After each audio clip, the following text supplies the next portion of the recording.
Wayasangobe, Wayasangobe, Sayeso. Many plans calendar. Bonsoir, chers frères et sœurs en Christ. Michael Bogu, votre serviteur, là pour partager la parole de Dieu. Voilà. Vous n'avez pas vu mes vidéos depuis un moment parce que j'ai été vraiment attaqué. Tout mon matériel qui était utilisé avait été volé dans le temps. Et dernièrement aussi, il y a eu que mon matériel était défaillant. Donc, je ne pouvais plus prêcher. Il fallait encore acheter du matériel. Et par la grâce de Dieu, Dieu qui fait grâce m'a permis de rassembler tout le matériel qui me permet aujourd'hui de toujours prêcher l'évangile. J'ai dit au diable qu'il ne pourra pas nous arrêter parce que nous sommes déterminés à parler de Jésus-Christ de Nazareth aujourd'hui et pour toujours. Voilà. Je suis Michael Bogu, serviteur du Dieu vivant. Je suis là pour que nous puissions continuer cette prêche sur Jésus-Christ de Nazareth parce que pour moi, nous ne finissons pas de parler de la mort, de la crucifixion, de l'ensevelissement et de la résurrection de Jésus-Christ de Nazareth. Nous devons en parler pendant les 40 jours, je vais en parler. Je continue de parler de Jésus-Christ de Nazareth car Jésus me passionne. Voilà. Alors aujourd'hui, nous allons parler du jardin de Gethsémani. D'autres l'appellent Gethsémani, l'endroit où Jésus sera trahi. Voilà. Prions le Seigneur. Notre Père et notre Dieu, nous bénissons ton nom, nous t'élèvons, nous proclamons ton nom, nous célébrons ta victoire. Viens prendre le contrôle, dirige tout pour ta gloire, afin que ta présence soit totale et que tout plan satanique soit brisé. Et que toi, le Dieu unique, tu sois le maître de toutes choses, aujourd'hui et pour toujours, dans le nom puissant de Jésus. Alléluia. Amen. Voilà. Au jardin de Gethsémani, ou encore Gethsémani, Jésus-Christ est trahi par Judas d'Iscario, l'un de ses disciples qui le livre aux autorités religieuses juives. Après une nuit d'angoisse et de prière intense, Judas identifie Jésus par un baiser à une foule armée, entraînant son arrestation, le début de la passion et de la dispersion de ses disciples. Donc ça c'est le contexte. Mais nous allons parler aujourd'hui de Jésus qui nous montre qu'il ne faut pas mettre sa confiance dans les hommes. À Gethsémani, Jésus nous montre qu'il ne faut pas mettre sa confiance dans les hommes. Jésus qui avait l'habitude de se retirer dans un endroit pour prier, a voulu être en compagnie de ses disciples. La Bible déclare dans Marc chapitre 14, verset 33, il a pris avec lui Pierre, Jacques et Jean. Il s'est dit que ces trois personnes pouvaient l'accompagner à Gethsémani dans le jardin des Oliviers afin qu'il puisse prier.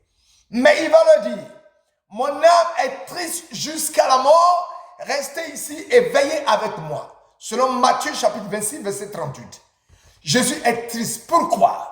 Premièrement, il est triste parce qu'il est resté avec ses disciples pendant des années, mais il y a parmi les disciples un qui va le trahir.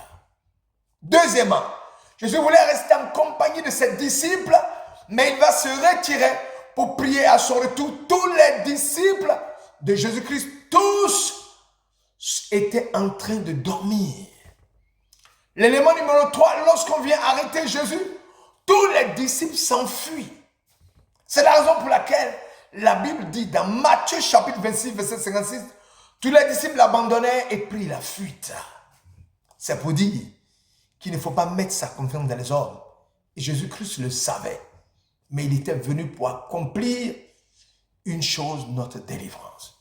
Ce jour où Jésus doit prendre la décision finale d'aller mourir pour nous sauver, et qu'est-ce qu'il constate? Les disciples qui dorment pendant qu'ils prient. Et pire encore, ils s'enfuient dès que Jésus est arrêté. Le jour où ceux que tu aimes le plus, ta famille, ton époux ou ton épouse, vont t'abandonner dans les difficultés, dans la maladie, dans la misère, tu dois savoir que c'est ton Gethsémani que tu traverses. C'est ton Gethsémani que tu traverses. Oui, Jésus a déjà souffert et connaît ce que tu traverses comme difficulté actuellement. Mon frère, ma soeur, toi qui m'écoutes, tu te trouves actuellement dans ton Gethsémani. Tu es découragé, tu es abattu, tu es abandonné. Ne t'inquiète de rien, crie à Jésus en lui exposant tout ce que tu vis et il agira. Nous n'avons pas un souverain sacrificateur incapable de compatir à nos faiblesses. Mais il a été tenté comme nous à tous égards, sans commettre de péché. Hébreux chapitre 4, verset 15. Oui, avec tous les conseils et enseignements que Jésus a donnés à ses disciples, Pierre, lui, croyant que Jésus était venu pour régner comme un roi sur la terre, alors il va vouloir protéger Jésus contre les gens qui viennent pour l'arrêter.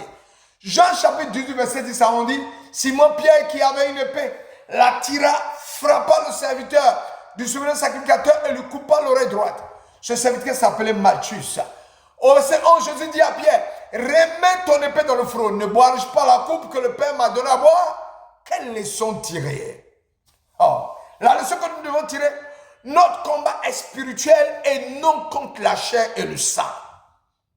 Nous combattons Satan et ses démons sataniques, les forces des ténèbres, les dominations, les esprits méchants, mais pas des êtres humains créés à l'image de Dieu. C'est ce que ça veut dire. Si tu es déçu par ton mari ou ta femme, tu es déçu par tes enfants, s'il y a des blocages dans ta vie, si tu as perdu ton boulot, si tu n'as plus de travail à cause des maladies qui t'assaillent, si tu es triste, si tu es abattu, crie à Jésus.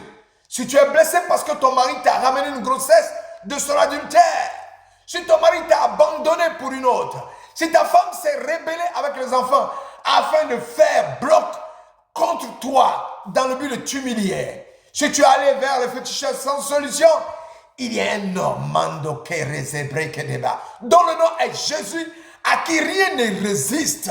Alléluia.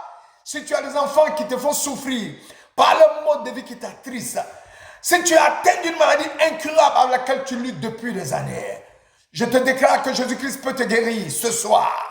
Tout ce qu'il te demande, c'est de déposer tous tes fardeaux au pied de la croix. Oui, à la croix de Jésus, car Jésus a tout vaincu à la croix. Il a tout accompli pour notre liberté.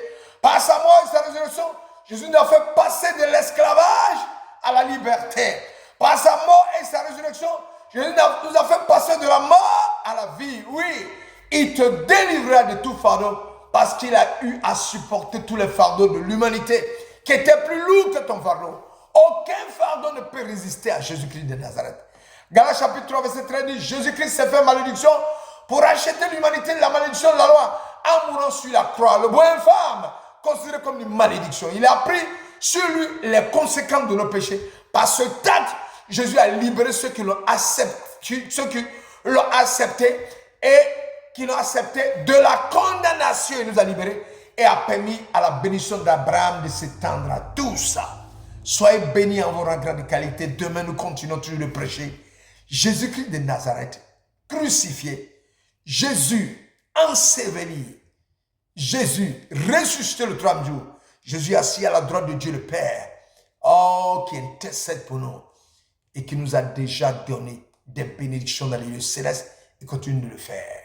À demain pour continuer de prêcher Jésus-Christ de Nazareth, le seul et ultime Fils de Dieu, Dieu manifeste sur terre. Bonne soirée à vous et à demain. Ciao.